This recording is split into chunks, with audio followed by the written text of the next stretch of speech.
बच्चे की उसकी मृत्यु हो गई, उनकी देखरेख के लिए बुढ़ापा का सहारा कौन बने? तो सरकार ने 5 लाख रुपए का बीमा, मतलब 5 लाख रुपए उस परिवार वालों को मिलेंगे।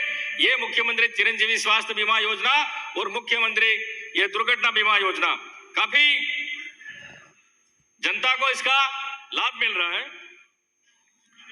कोरोना में जो नरेगा प्रधानमंत्री पूर्व मनमोहन सिंह जी ने और हमारी राष्ट्रीय अध्यक्ष देश की नेता सोनिया गांधी जी ने जो नरेगा चालू की, वो नरेगा से कोरोना में आज सबको रोजगार मिला, उनके घर चले उनके। और कोरोना में इस समय ऐसी आफत आ गई थी जब मोदी जी ढोल बजवा रहे थे, थालियां पिटवा रहे थे, मोमबत्ती लगा रहे थे, लेकिन हमारे लोकप्रिय मुख्यमंत्री अशोक गहलोत जी रात दिन चिंतित थे। उन्होंने किसी को भूखा नहीं सोने दिया, भीलवाड़ा मॉडल बनाया और घर घर किट पहुंचाए। ये काम कोई कर सकता है तो अशोक गहलोत जी और कांग्रेस सरकार कर सकती है।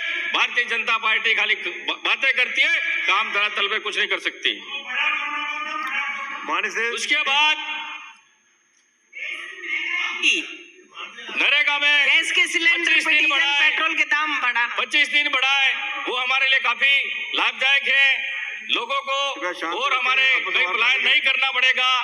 25 दिन का हमें एक्स्ट्रा मिला, उसके लिए भी मैं मुख्यमंत्री जी का धन्यवाद करना चाहता हूं।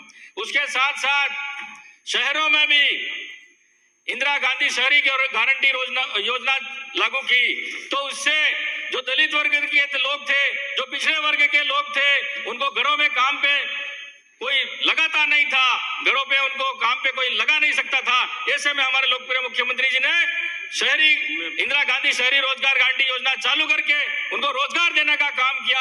आज काफी वहां पर उनको रोजगार मिल रहा है, खुश भी है। उसके बाद इंदिरा रसोई योजना चालू की, 8 रुपए में पौष्टिक भरपेट भोजन आज मिल रहा है, वो भी बिठाकर। ऐसा काम कोई कर सकता है, अशोक गहलोत ही कर सकता है, अशोक गहलोत मुख्यमंत्री ही कर सकते हैं, इसके अलावा कोई नहीं कर सकता है। किसान मित्र योजना, 50 यूनिट बिजली फ्री।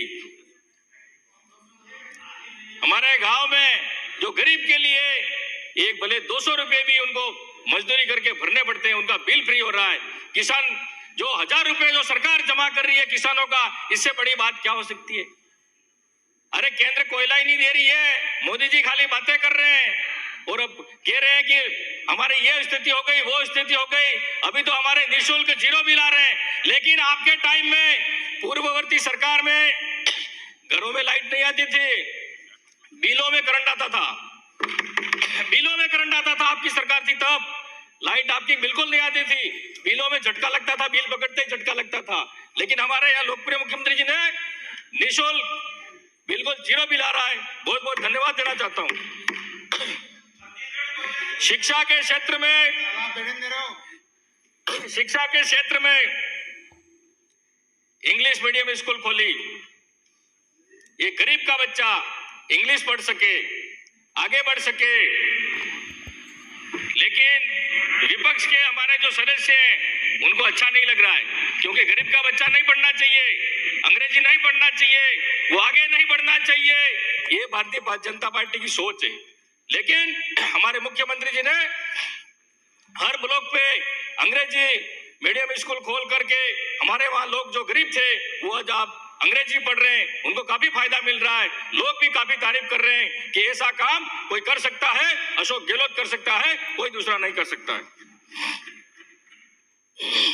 कई स्कूलें क्रमोन्नति भी की, 1 से 8 तक स्कूल यूनिफॉर्म फ्री दी, बच्चों के सिलाई के 200 रुपए और उनके खाते में जमा कराए। अरे आप तो 50 रुपए भी नहीं दे सकते हो, 200 रुपए की बात कर रहे हो। अरे सर ये बोल रहे हैं, बोलने नहीं दे रहे। हाँ बिराज, एक मिनट बिराज। माननीय सदस्य, कोई सदस्य अपनी बात कहना चाह रहा है, आप इतना इंटरवीन कर रहे हो, क्या इतनी भी शालीनता नहीं है आप लोगों में? संसदीय परंपराएं सीख लेंगे तो घट नहीं जाएंगे आप। एक माननीय सदस्य बोल रहा है, और वैसे एक बात कहूँ आपको, माननीय सदस्य, सोमू से आने वाले माननीय सदस्य, ये बीमारी है। बिराजिए आप, ये बीमारी है, सुधार लीजिए अपने आप को। ये सदन जिसमें आने के लिए आपने एड़ी चोटी का जोर लगाया, सदन को आप यदि गंभीरता से नहीं लेगा तो आने वाला वक्त ही गंभीरता से नहीं लेगा आपको। आप बड़े माननीय सदस्य हैं, आसन आपको माननीय सदस्य कहकर संबोधित कर रहे हैं, आसन आपसे अपेक्षा करता है कि निर्देशों का पालन करें, शालीनता बरतें और संसदीय परंपराओं का निर्वहन करें। एक वक्ता माननीय सदस्य अपनी बात कहना चाह रहे हैं, आप बीच में बोलने नहीं देंगे उसको, तो आपकी फ्री डिबेट करा दो, आप भी जितना मर्जी हो, आप हल्ला मत है प्लीज।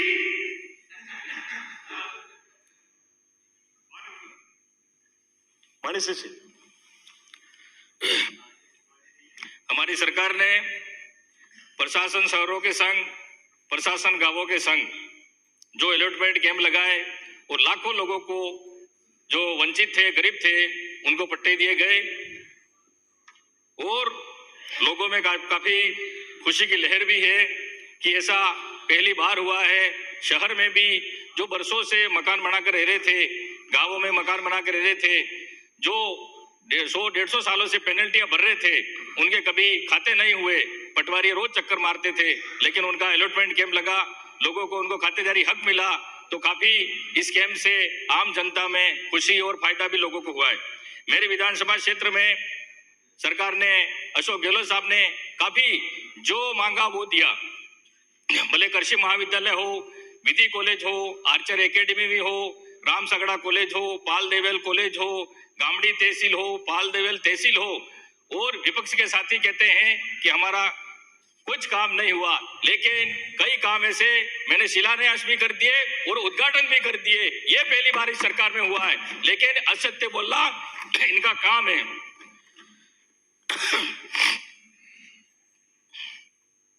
मैं माननीय सभापति महोदय जी, आपके माध्यम से सरकार से और हमारे लोकप्रिय मुख्यमंत्री अशोक गहलोत जी से मांग करना चाहूंगा कि हमारे टीएसपी क्षेत्र में, पूरे उदयपुर संभाग में हमारे युवाओं की यही मांग है। पहले भी मैं विधानसभा में बोलता आया हूं, जनसंख्या के आधार पर सरकारी नौकरियों में हमें आरक्षण मिलना चाहिए। उसके बाद जो राजस्थान में 12% जो एसटी का आरक्षण मिलता है, उसमें से पृथक हमको अलग से टीएसपी का भौगोलिक स्थिति, आर्थिक स्थिति और हमारी सामाजिक स्थिति को देखते हुए 6% आरक्षण हमको प्रशासनिक राज्य सेवा में अलग से मिलना चाहिए। ये काफी हमारे लंबे समय से युवाओं की मांगे। मैं सीएम साहब से भी मांगना चाहूंगा, निवेदन करना चाहूंगा कि अब की बार हमारी मांग पूरी की जाए तो हमारे पूरे संभाग में खुशी की लहर होगी, क्योंकि हम आर्थिक पिछड़ापन है, वहाँ आदिवासी भील समुदाय के लोग ज्यादा रहते हैं, यहाँ के हम बराबरी नहीं कर सकते, हमारी कोचिंग की व्यवस्था नहीं है, हमारे बच्चों को एजुकेशन के लिए बाहर इतने फीस नहीं है, पैसा नहीं भर सकते हैं, तो हमें आधा हमारा हक दिया जाए, यही मांगे। किसी को इसमें तकलीफ नहीं है। मैं सरकार से पुनः निवेदन करना चाहूंगा कि हमारी ये दो मांग विशेष है, इसको जल्द से जल्द पूरा किया जाए। उसके बाद पेराफेरी के नाम से ये मालपुर, भाटपुर, बिलड़ी, गोकुलपुरा, ददोड़िया, सूरपुर में विशेष कैंप लगाकर इनका भूमि अलॉटमेंट कैंप लगाया जाए, क्योंकि यहाँ बरसों से बैठे हुए हैं, लेकिन नगर परिषद पेराफेरी के नाम से उनको अलॉटमेंट कैंप नहीं लगाने दे रही है। उनके पास 1 बीघा 2 बीघा खाली जमीन है, उनके अलावा कोई उनका रोजगार का कोई साधन नहीं है, वो खाली मजदूरी करने जाते हैं। तो 1-1, 2-2 बीघा उनका भी अलॉटमेंट कैंप लगाकर उनको राहत दी जाए, ऐसे उनको फायदा हो जाएगा और उनका भविष्य में कहीं भी रोजगार भी कर सकते हैं, कहीं बाहर नहीं जाना पड़ेगा। मैं निवेदन करना चाहूंगा कि नरेगा एक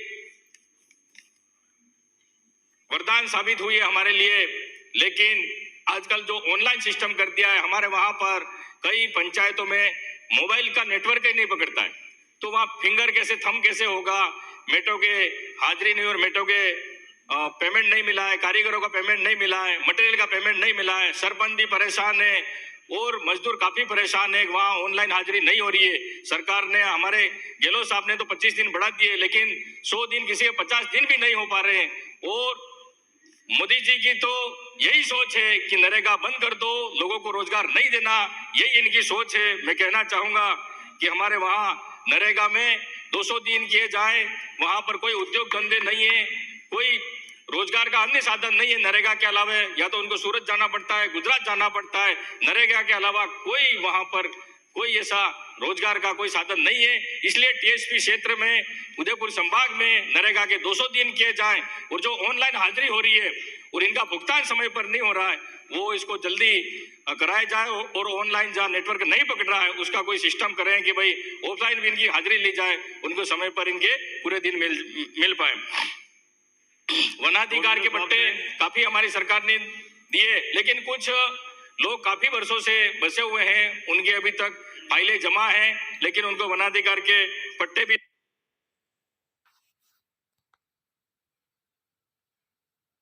जुड़े नहीं है। जिस आईपीएल जो पास बना हुआ है, खाद्य सुरक्षा के नाम नहीं जुड़ने से उसको मुख्यमंत्री चिरंजीवी स्वास्थ्य बीमा योजना का लाभ नहीं मिल रहा है और कोई भी जो सरकार की योजना है वो नहीं मिल पा रही है, उनको गेहूं भी नहीं मिल पा रहा है। तो खाद्य सुरक्षा में जिसने अपील की है उनका नाम जोड़ा जाए और उनको खाद्य सुरक्षा का लाभ दिया जाए, ये मैं सरकार से मांग करूंगा।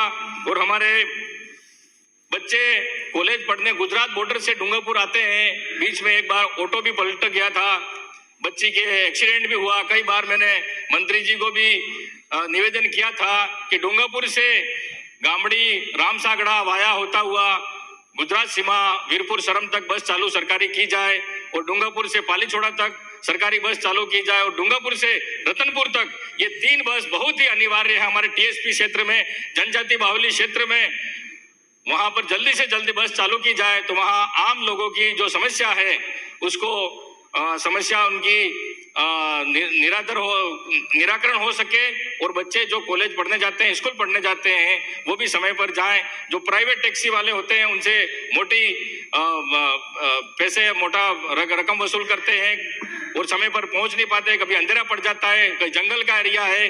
तो मैंने सरकार से निवेदन करना चाहता हूं, मुख्यमंत्री जी से निवेदन करना चाहता हूं कि बस हमारे जल्दी से जल्दी चालू की जाए। और हमारे क्षेत्र की मांग है, जो डूंगरपुर के संस्थापक, जो डूंगरपुर जिसने बसाया, डूंगर बरंडा का नया बस स्टैंड पर उनकी मूर्ति लगाई जानी चाहिए। ये हमारे क्षेत्र की जो पूरी जनता की मांग है। दूध डेयरी के पास ITI रोड पर माला कटारा की मूर्ति लगाने की मांग है।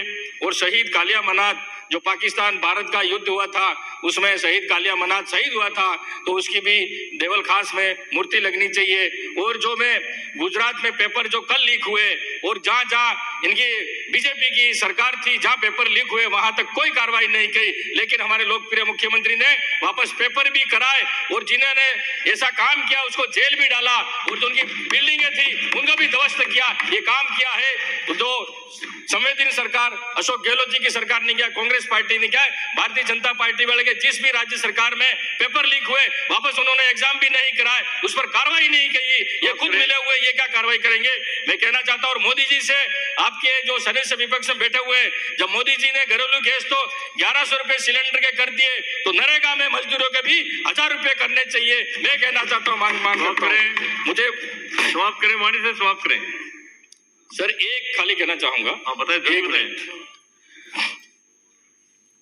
कृषि महाविद्यालय सर हमारे 3 जमीन अलॉटमेंट हो चुकी है, प्रशासन ने जमीन अलॉट करके भी दे दी, लेकिन कई अधिकारी कई कर्मचारी ऐसे बैठे हुए हैं जो काम नहीं करना चाहते हैं।